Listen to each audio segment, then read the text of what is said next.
Bismillahirrahmanirrahim. Assalamualaikum warahmatullahi wabarakatuh.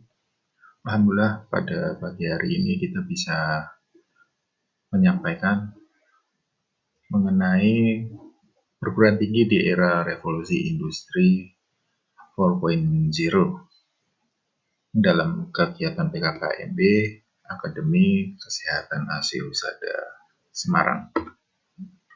Nah, kita lihat tantangan Indonesia ke depan di era revolusi industri 4.0. Kita sudah tahu bahwa perdagangan bebas sudah berlaku dengan adanya perjanjian MEA atau AFTA, di mana tidak ada lagi pembatasan antar negara untuk perpindahan baik itu barang maupun jasa, sehingga tantangan ke depan Indonesia dan di negara-negara Asia Tenggara khususnya itu sudah bisa bebas, baik itu tenaga kerja maupun barang dan jasa bisa keluar masuk tanpa ada pajak, sehingga kita harus mempersiapkan diri agar tantangan ke depan kita bisa menghadapinya dengan baik.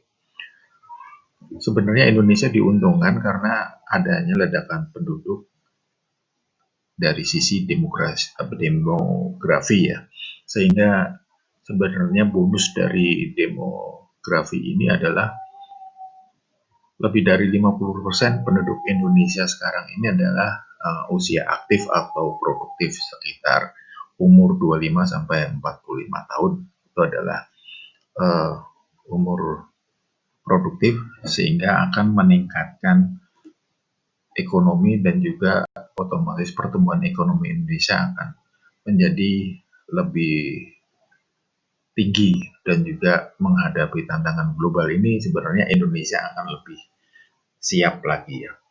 Kemudian dari sisi sumber daya, Indonesia sudah tidak diragukan lagi masih memiliki cadangan kekayaan alam itu yang luar biasa, baik itu di laut, kemudian dari misalnya sumber daya batu bara, emas, dan logam lainnya itu masih banyak terdapat di Indonesia. Kemudian dari sisi keamanan memang kita bisa melihat bahwa tantangan sekarang ini dengan adanya konflik global antara China dan Amerika ini tentunya mempengaruhi keadaan ekonomi Indonesia untuk saat ini, apalagi ditambah dengan wabah pandemi seperti ini, sehingga di seluruh dunia rata-rata pertumbuhan ekonominya minus termasuk Indonesia. Insya Allah mulai tahun depan kita bisa sudah berangsur-angsur pertumbuhan ekonominya sudah kembali positif gitu ya, amin. Kemudian tantangan yang lain yang ke depan adalah arus informasi yang sudah tidak terbendung lagi dengan adanya internet, dengan adanya sosial media. Berita dari mana saja bisa langsung tersebar ke seluruh masyarakat Indonesia, sehingga kita harus pandai-pandai untuk menyaring mana informasi yang baik, mana informasi yang benar, mana informasi yang tidak benar, sehingga biasanya kita mendengar bahwa jangan asal nge-share, tapi kita harus melihat dulu, mencari informasi lagi apakah berita yang kita terima itu benar, gitu ya. Jadi kesuksesan sebuah negara dalam menghadapi tantangan ke depan di era revolusi industri ini sangat erat kaitannya dengan inovasi. Tentunya inovasi yang diciptakan oleh SDM yang berkualitas, sehingga perguruan tinggi akan menjadi salah satu sumber yang dapat menjawab tantangan tersebut untuk menghadapi kemajuan teknologi dan juga persaingan di dunia kerja di era globalisasi. Jadi seperti Ibu Sri Mulyani mengatakan bahwa kemajuan suatu negara untuk mengejar ketertinggalan tergantung pada 3 faktor, yaitu pendidikan, kualitas institusi, dan juga ketersediaan infrastruktur. Dan tentu saja dunia pendidikan menjadi garis depan di era digital untuk menghadapi disruptif teknologi. Jadi diharapkan generasi X, generasi muda sekarang ini tidak gagap teknologi. Jadi kita harus sudah terbiasa dengan yang namanya email. Adik-adik juga mungkin sudah terbiasa dengan smartphone. Jadi smartphone kalau dimiliki oleh smart people itu akan menjadi senjata yang luar biasa bagi menghadapi tantangan ke depan. Tapi kalau smartphone tidak dipegang oleh smart people, artinya handphone tersebut tidak berfungsi dengan maksimal. Hanya dibuat telepon dan SMS saja misalnya gitu ya. Jadi smartphone harus dibawa oleh smart people juga. Kemudian Menteri Pendidikan dan Kebudayaan, Mas Nadiem Makarim juga mengatakan sistem perkuliahan berbasis teknologi informasi nantinya diharapkan menjadi solusi bagi anak bangsa di pelosok daerah untuk menjangkau pendidikan tinggi yang berkualitas. Jadi seperti kita tahu sekarang ini di era pandemi ini kita melakukan perkuliahan melalui online. Nanti akan kita jelaskan. Adik-adik juga akan melaksanakan perkuliahan secara online dalam masa pandemi ini. Mudah-mudahan semester depan kita bisa mulai tatap muka, bisa melakukan praktek-praktek di lab.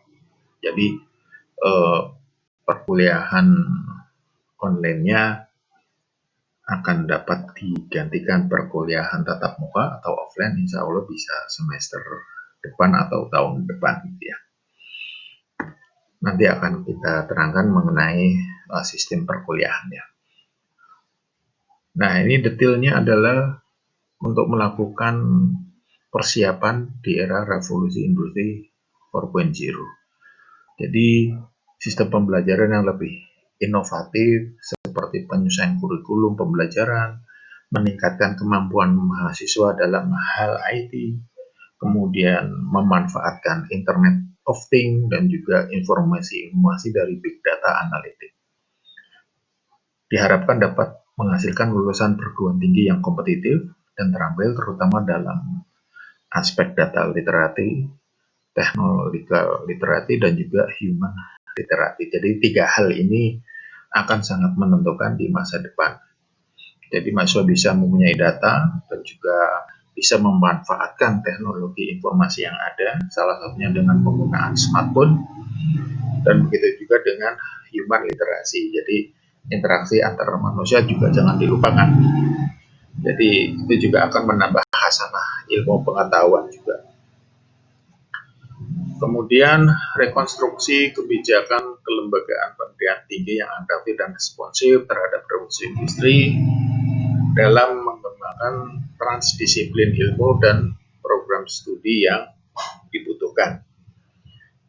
Jadi kita tidak bisa artinya menerapkan satu bidang ilmu saja. Ke depan kita harus paham juga ilmu-ilmu lain. Kalau adik-adik di sini akan mempelajari keperawatan ke depannya.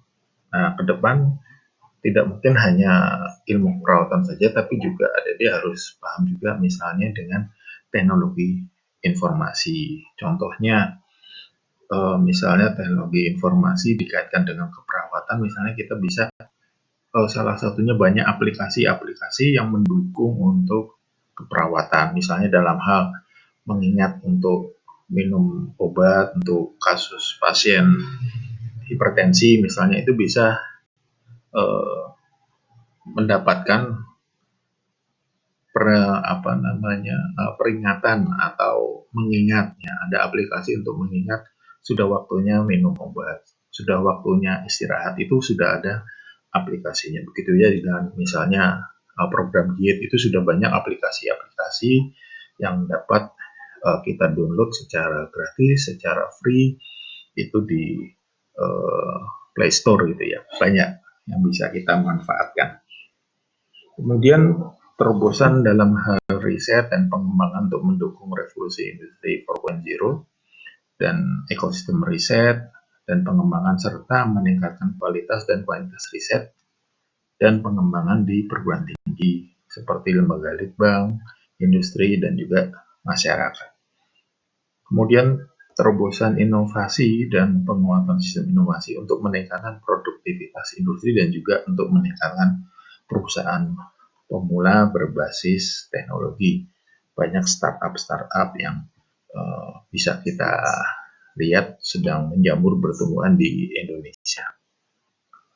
Nah, untuk sistem informasi di Akademi Kesehatan Asyik Husada, kita sudah mempunyai beberapa sistem informasi akademik yang semuanya berbasis web secara online. Adik-adik bisa akses melalui smartphone masing-masing ya, untuk mendukung proses pembelajaran secara daring atau secara online. Jadi adik-adik bisa menghafalkan ini ya, alamatnya web ini adalah asyikHusada.ac.id. Nanti di sana adik-adik bisa melihat informasi-informasi pengumuman kegiatan kemahasiswaan, semuanya bisa dilihat di sana. Dan juga ada link-link sistem informasi yang lain seperti untuk akademik.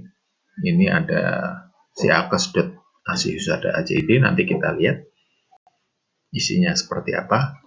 Ya, ini untuk melihat mata kuliah, melihat nilai, untuk ujian online, semuanya nanti bisa dilakukan di sini. Jadi tidak hanya dalam masa pandemi ini, adik-adik nanti akan melakukan pembelajaran juga tetap lewat sini untuk bahan-bahan materi dan sebagainya. Kemudian ada lagi yang e-learning.asyikHusada.ac.id, adik-adik bisa mendownload modul, mengumpulkan tugas, semuanya bisa di sini. Nanti akan kita perlihatkan juga. Nah, kemudian adik-adik bisa mengakses perpustakaan dengan alamat perpus.asyikHusada.ac.id. Jadi adik-adik bisa mencari buku-buku di sini. Nanti kalau sudah untuk peminjaman atau untuk membaca buku literatur tersebut bisa datang ke perpustakaan. Kemudian adik-adik bisa lihat jurnal penelitian yang dilakukan oleh dosen-dosen Asyik Husada. Ini bisa adik-adik akses dengan alamat jurnal.asyikHusada.ac.id. Jadi di sini akan ada jurnal-jurnal penelitian yang dilakukan oleh dosen Asyik Husada. Ini dapat dijadikan literatur untuk melakukan penelitian atau pada saat adik-adik tugas akhir gitu ya, membuat karya tulis ilmiah, ini bisa dijadikan literatur. Apa yang sudah diteliti oleh dosen bisa dikembangkan oleh adik-adik untuk penulisan KTI gitu ya. Nanti setelah lulus, adik-adik datanya akan ada di website alumni. Alamatnya alumni.asyikHusada.ac.id. Jadi ada beberapa informasi ini bisa adik-adik akses mulai dari website, dari sistem akademik, e-learning, perpustakaan, jurnal, dan alumni. Adik-adik tidak perlu menghafalkan alamatnya karena cukup menghafalkan alamat websitenya aja, asyikHusada.ac.id. Nanti di sebelah kanan ini sudah ada alamat atau link aplikasi yang lain seperti sistem informasi akademik. Ini tinggal diklik aja, nanti bisa langsung terbuka sistem informasi akademiknya. Kemudian ada perpustakaan, alumni, jurnal, dan juga e-learning. Jadi tidak perlu dihafal, tinggal diklik aja di website Asyik Husada. Nah, kita lanjutkan sekarang untuk aplikasinya. Kita lanjutkan untuk aplikasinya langsung ya. Jadi di sini adik-adik buka browser dulu, bisa dilihat alamatnya asyikHusada.ac.id. Tinggal diketik di alamatnya ya, asyikHusada.ac.id. Kalau langsung di enter maka adik-adik akan dibawa ke websitenya Asyik Husada. Ini ada sejarahnya, kemudian ada aturan akademik, kalender akademik, ada galeri dan sebagainya. Kemudian ada pendaftaran-pendaftaran, seminar dan sebagainya, nanti bisa dilihat di sini. Nah, ini yang saya katakan tadi bahwa di sini sudah ada alamat link-linknya, ya. Jadi adik tinggal klik ini aja, mau buka sistem informasi akademik, mau lihat perpustakaan, ke alumni, jurnal ataupun ke e-learning, ya. Nah, kita coba misalnya yang pertama yaitu sistem informasi akademik, ya. Ini kita lihat sistem informasi akademik. Nah, di sini akan ada pengumuman di sini. Adik-adik bisa lihat ya. Di sini ada informasi-informasi kalau ada pengumuman gitu ya. Dan juga ini di sini juga akan ada pengumuman-pengumuman juga, ada kalender akademik, ada informasi lain. Nanti adik-adik sering-sering untuk melihat website akademik siakas.asyusada.id. Nah, untuk login mahasiswa itu adik-adik nanti akan dapat nomor mahasiswa. Jadi loginnya nomor mahasiswa, password awalnya adalah tanggal lahir, gitu ya. Apabila passwordnya itu adalah tanggal lahir, jadi kalau tanggal lahirnya 1 Agustus 97 berarti passwordnya 181997. Kalau lahirnya 20 Juni 1998, passwordnya berarti 20/6/1998. Jadi tergantung angkanya berapa ya. Angka tanggal lahirnya maksudnya ya. Jadi kalau 1 Agustus jangan ditulis 01 tapi tetap 1. Agustusnya 8, bukan 08 gitu ya. Kalau 12 November berarti 12/11/1998 itu contoh passwordnya. Nah, sekarang kita coba contoh login ya. Ini nomor mahasiswa. Masukkan, kemudian kita masukkan tanggal lahir. Kemudian ini ada captcha-nya untuk pengaman. Kemudian klik login. Nah, nanti adik-adik akan dibawa ke menu awal yaitu dashboard. Ya, yang pertama adik-adik bisa lihat info kurikulum. Info kurikulum ini adalah semua mata kuliah yang harus adik-adik tempuh dalam pendidikan di D3 keperawatan gitu ya. Nah, ini kurikulumnya dari mata kuliah, kemudian ini ada semesternya, ada SKS-nya gitu ya. Ada mata kuliah wajib, ada mata kuliah pilihan gitu ya. Ini di kurikulum. Kemudian dari bisa lihat kalender akademik. Ini mohon maaf, kalender akademiknya belum diupdate yang terbaru, jadi jadwal-jadwalnya itu bisa dilihat di sini. Jadwal akademiknya ya, perkuliahan, ujian, tanggal berapa, dan sebagainya. Kemudian ini ada jadwal dosen.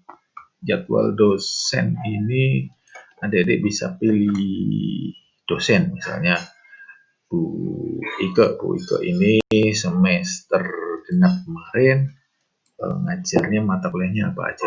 Oh, belum ada. Cari dosen yang lain, misalnya Pak Jamil. Ini semester genap yang kemarin.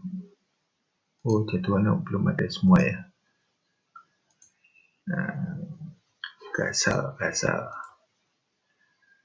Jamil juga nggak ngajar. Oh, nggak kelihatan. Kita lihat di ini yang lain ya. Kita lihat di KRS, KHS. Ini bisa kita lihat juga ini ya, jadwal kuliah. Nah, ini jadwal kuliah bisa tampil. Oh, ternyata dosennya belum diisi sehingga nggak tampil. Tapi kita sudah tahu di sini jadwalnya, jadwal kuratan dasar, hari apa, jam berapa gitu ya. Etika keperawatan juga jam berapa. Jadi semua mata kuliah akan ada jadwalnya gitu ya. Dan di ruang mana. Kemudian ini ada menu manual. Manual PDF ini adalah cara pemakaian di sini di SIAKA, Sistem Informasi Akademik. Jadi adik-adik bisa baca-baca manual booknya dalam bentuk PDF, bisa di-download, bisa di-print ya, bisa di-download atau bisa di-print. Kemudian di sini untuk ujian UAP ya ataupun tryout. Di sini nanti adik-adik kalau sudah akan mengikuti ujian akhir ya, ujian akhir ini bisa klik di sini mata kuliahnya apa. Kemudian bisa tryout juga. Tapi itu nanti setelah semester akhir ya. Kemudian di akademik adik-adik bisa melihat KRS. KRS itu kartu rencana studi satu semester ini. Semester ganjil mata kuliahnya apa saja. Oh, totalnya 20 SKS. Ada agama, Pancasila, kewarganegaraan, sampai pengenalan alat laboratorium. Semester berikutnya semester genap mata kuliahnya apa. Kemudian untuk nilai adik-adik bisa melihat di KHS. Nah, di sini akan ada dari mata kuliah ini akan mendapatkan nilai berapa dan nilai hurufnya apa. Kemudian untuk hasilnya ini adalah IP semesternya. Dari 20 SKS akan dihitung total bobotnya nanti berapa ini ya. Nilai mutunya di jumlah. Nilai mutunya di jumlah, kemudian dibagi total SKS-nya. Kemudian akan didapat IP semesternya yaitu 3,5. Jadi IP semester itu maksimal 4 kalau nilainya A semua. Nah, ini semester genapnya 3,6. Jadi adik-adik harus semangat belajar supaya IP semesternya itu dapat di atas 3. Kemudian ada lagi daftar nilai. Daftar nilai ini merupakan sejarah adik-adik dari total dari semester 1 sampai semester akhir. Ini adalah mata kuliah yang ada nilainya, di bawahnya adalah mata kuliah yang belum ada nilainya. Dan ini adalah IPK, Indeks Prestasi Kumulatif. Jadi dari semester 1 sampai semester akhir yang sudah ditempuh, totalnya berapa. Dalam contohnya ini angkatan 2019 sudah menempuh 40 semester, IPK-nya adalah 3,55. Ya. Kemudian di sini ada jadwal kuliah juga ya, yang tadi sudah saya tunjukkan jadwal kuliah. Kemudian ini plus jadwal ujian. Jadi nanti ini ujian online-nya. Jadi nanti waktunya tanggalnya tanggal berapa, jam berapa. Pada saat ujian tinggal diklik aja. Nanti adik-adik akan dibawa ke soal-soal ujian sesuai dengan mata kuliah yang akan diujikan. Jadi ini ujiannya sudah online semua. Tapi nanti kalau sudah bebas pandemi, boleh kuliah offline, maka ujiannya ya di kampus. Tapi untuk sementara ini ujiannya UTS maupun UAS kita sudah online dulu. Kemudian nanti di sini adik-adik tidak perlu pengajuan KRS karena KRS-nya sudah paket. Adik-adik nanti akan diminta untuk mengisi kuesioner evaluasi dosen juga setiap semester. Jadi untuk penilaian mata kuliah, penilaian dosen per mata kuliah, nanti adik-adik diminta untuk mengisi kuesioner di akhir semester. Di menu selanjutnya adik-adik bisa melihat daftar pembayaran. Jadi yang sudah dibayarkan per semester akan ada datanya. Ya, berarti ini sudah daftar. Ini akan menjadi syarat untuk evaluasi dosen juga untuk cetak KRSA dan KHS-nya. Di menu yang selanjutnya adik-adik bisa upload foto. Ini fotonya masih kosong ya. Nanti adik-adik upload foto tapi jangan foto selfie, fotonya foto official. Backgroundnya bisa merah atau bisa biru ya. Ketentuannya di sini kalau kita lihat ya, nama filenya harus nomor mahasiswa. Jadi contohnya ini nomor mahasiswanya gitu ya. Dan ekstensinya JPG huruf besar. Nah, ini kita copy dulu nomornya, kemudian kita pilih fotonya ya. Kita pilih fotonya, misalnya mana ini fotonya ini? Kita cari dulu sebentar. Nah, contohnya ini.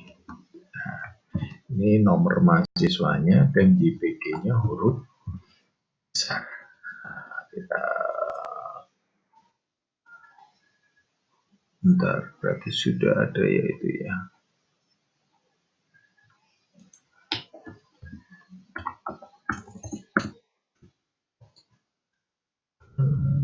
Dua.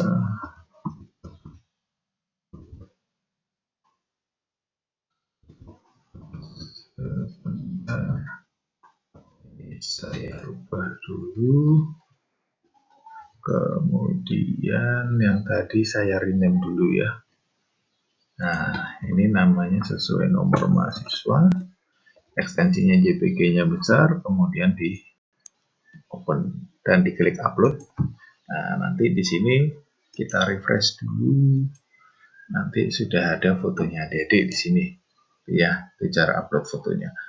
Dan yang lebih penting lagi, Adik-adik harus melengkapi biodata ini. Nama ibu, nama orang tua, NIK gitu ya. Dan juga nomor HP ini harap diisi. Ya, harap diisi semuanya kemudian direkam. Kemudian adik-adik bisa menuliskan pesan singkat ya, ditulis gitu ya, tulis kemudian centang aktif. Ini mau minta informasi atau tanya ke dosen dan sebagainya, bisa tulis di sini kemudian direkam. Jangan lupa aktifnya tadi dicentang ya. Nanti akan muncul di sini ya, beritanya itu nanti akan muncul di sebelah kanan, di jendela sebelah kanan. Kita lanjutkan saja ya, yang terakhir untuk ubah password. Ubah password, defaultnya tadi adalah tanggal lahir, adik-adik bisa mengganti ya, password lama kita tulis tanggal lahir tadi, kemudian password barunya kita tulis 2 kali. Jadi kalau adik-adik mau mengganti passwordnya dengan password yang lain, tidak tanggal lahir, bisa pakai menu ubah password gitu ya. Nah, sekarang kita lanjutkan lagi. Jadi tidak sulit ya. Jadi adik-adik bisa mencoba nanti. Yang penting alamatnya jangan lupa itu di website, tinggal diklik si akes ya. Kemudian ada lagi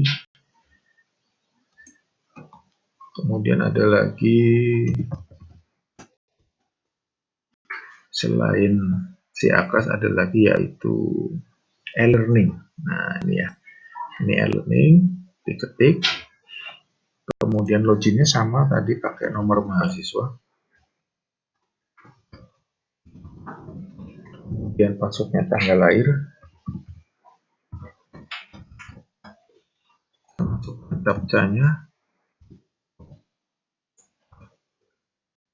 Login.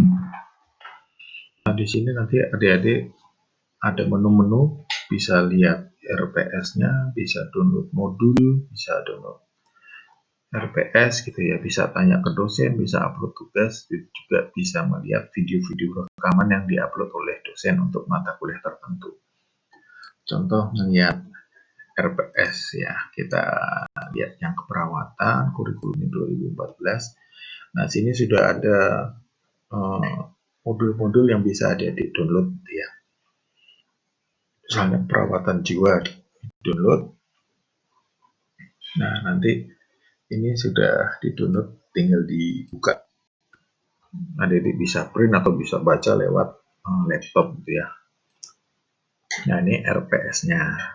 Ini bisa pertemuan pertama apa, kedua apa, dan seterusnya sampai pertemuan ke-14. Kemudian adik-adik bisa klik ini, modul dan materi. Ini semester ganjil, coba kita lihat. Nah, ini semester ganjil sudah ada materi yang bisa adik-adik download, atau yang semester genap yang terakhir ini juga sudah ada. Dari 8 mata kuliah ini sudah ada dokumentasi keperawatan, misalnya kita download modulnya apa. Oh, ternyata modulnya banyak ini di zip, jadi tidak hanya satu tapi ada beberapa PDF yang di-upload, jadi adik-adik bisa baca ini ya, mulai dari bab 1, bab 3, 4, 5 dan seterusnya ya. Ini jadi adik-adik bisa download, mau di print boleh, mau baca di laptop atau di HP juga bisa. Kemudian ada RPS. RPS nih, kita lihat RPS, rencana pengajaran per semester ya, ilmu biomedik dasar misalnya. Tinggal diklik saja, nanti adik-adik bisa buka filenya. Coba lihat konsep dasar keperawatan. Ini belum ke download ya, kita lihat yang lain. Nah, ini udah bisa ke download ini. Nah, jadi nanti kalau ada yang tidak berhasil di download, nanti adik-adik bisa informasi ke dosen yang bersangkutan, dosen pengampu mata kuliahnya, untuk minta diupload ulang. Gitu ya. Nah, ini contoh dari silabus itu ya. Buku-bukunya apa yang dipakai nanti bisa adik-adik bisa lihat di sana. Untuk upload tugas, kalau ada tugas oleh dosen, adik-adik bisa upload di sini ya. Ini upload tugas 1, 2, 3 itu ya. Ini bisa lihat ini tugasnya apa, nih sudah mengumpulkan itu ya. Jadi nanti Bapak Ibu dosen bisa mengkoreksi. Jadi uploadnya di tugas pertama sampai ke berapa. Nah, ini kalau kita buka, nah ini tugas yang sudah dikumpulkan. Nah, ini tugasnya yang sudah dibuat, sudah di-upload ya, dalam bentuk MS Word atau PDF bisa. Tinggal di-upload, diklik replace misalnya, terus pilih filenya apa, terus klik open, adik-adik sudah mengumpulkan tugas. Nanti tinggal tugasnya mata kuliah apa, tinggal dipilih gitu ya. Tinggal dipilih itu mata kuliahnya apa. Nah, tinggal mata kuliah apa, jangan salah mata kuliah, dan juga jangan salah upload tugasnya ke berapa. Untuk video rekaman dan live streaming, ini adik-adik bisa lihat per mata kuliah. Nah, ini sudah ada banyak video. Misalnya farmakologi yang pertemuan keempat, diklik, nah, dosennya memberikan link apa, nanti adik-adik bisa lihat. Nah, ini penjelasan dari Bapak Ibu dosen, jadi adik-adik bisa lihat berulang-ulang. Ini adalah sebagai pengganti kuliah offline. Jadi Bapak Ibu dosen sudah membuat video, silahkan adik-adik untuk mendengarkan. Jadi kuliahnya fleksibel, jadi adik-adik kapan sempatnya, waktu luangnya kapan, adik-adik bisa melihat video-video yang sudah dibuat oleh Bapak Ibu. Perawatan dasar dilihat lagi, pertemuan kelima dilihat. Nah, ini adalah video yang dibuat oleh Bapak Ibu dosen, itu ya, dan seterusnya. Ini ada rekaman live streaming juga bisa direkam, tapi kemarin belum ada yang direkam, jadi masih kosong. Nanti ke depan kalau Bapak Ibu dosen melakukan live streaming bisa direkam dan diupload di sini, sehingga adik-adik bisa melihat perkuliahan online-nya secara berulang-ulang, boleh, waktunya terserah adik-adik, gitu ya. Jadi ini untuk mendukung perkuliahan online ya. Jadi sudah ada modul, sudah ada video rekaman yang tadi ya, yang adik-adik bisa lihat. Link-linknya bisa dilihat. Nah, ini untuk e-learning. Kemudian ada lagi yang alumni. Nah, ini portal alumni. Alamatnya di siasda.asiwisada.id di website tadi ya. Ini ada berita-berita tentang alumni, bisa mencari alumni. Nanti kalau adik-adik sudah jadi alumni bisa mencari datanya di sini. Saya lanjut lagi mengenai perpustakaan. Nah, ini perpustakaan, ini alamatnya ada di Perpus Asiwisada.id. Adik-adik bisa melihat atau mencari buku. Nah, di sini di bawah ada bukunya, misalnya keluarga, gitu ya. Keluarga, misalnya keperawatan keluarga dan sebagainya. Ini ada buku keperawatan keluarga. Ini panduan pengalaman belajar lapangan, keperawatan keluarga, keperawatan gerontik dan komunitas dan lain-lain. Adik-adik bisa lihat ininya, ada ringkasannya, ketersediaannya, bukunya masih ada apa tidak, gitu ya. Nanti kalau sudah ada, sudah ketemu bukunya, adik-adik bisa ke perpustakaan untuk meminjam buku ataupun membaca di perpustakaan. Nah, yang terakhir ini adalah jurnal. Ya, jurnal, alamatnya jurnal.asiwisada.id. Di sini ada jurnal yang sudah ada, ya, penelitian yang dilakukan oleh dosen, kemudian dipublikasi dalam bentuk jurnal. Adik-adik bisa melihat isinya, ini sebagai literatur atau bahan penelitian yang akan adik-adik lakukan pada akhir studi ya, pada saat melakukan KTI atau karya tulis ilmiah. Ini bisa dijadikan sebagai literatur untuk melakukan penelitian yang dilakukan oleh adik-adik. Jadi demikian sistem informasi yang ada di Husada, mulai dari sistem informasi akademik ya yang tadi, kemudian ada e-learning, ini untuk membantu adik-adik melakukan proses pembelajaran di Husada di masa COVID-19 ini. Semoga apa yang saya sampaikan dapat diterima oleh adik-adik. Untuk login dan password nanti akan diberikan oleh bagian akademik.